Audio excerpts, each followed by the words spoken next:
Jace and Arlo got in the water at Chyla to swim across the shallows gathering healthy fragments of coral, while Philly and I made a stop to grab some tools, a hammer, wire brush and the coral clips that we'd use to fasten the corals back onto the reef. And then we got in the water at a different jetty in the passage to meet up with them. Coral restoration starts small, just a handful of broken fragments and a little hope.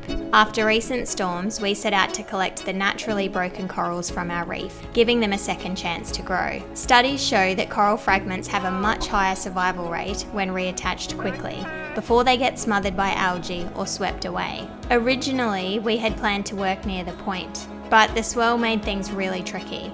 So instead we moved back to the dive jetty where the water was calmer. Site selection is crucial for coral restoration. Ideal spots have stable substrate, good water flow and minimal sedimentation. So this area near the dive shop made sense. There's a lot of exposed rock in patches, ideal for attaching coral. There's steady incoming currents every day bringing cool, oxygen-rich water, which reduces the heat stress for the coral. It's easy to access, so we can monitor how our transplants are doing over time.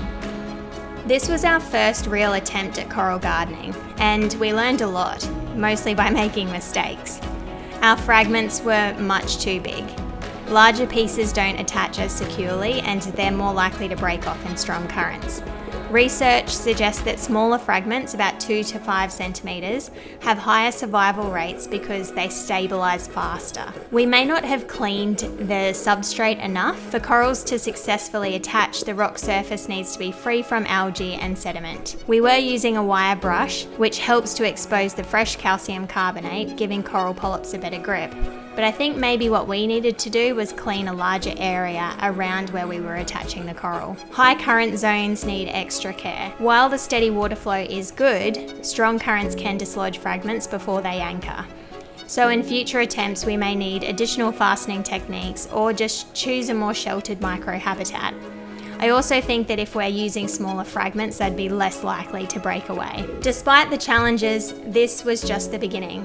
Coral restoration isn't an instant fix. It's an ongoing process of learning, adapting, and working with nature. Over time, we'll refine our techniques, monitor our transplants, and hopefully watch them flourish.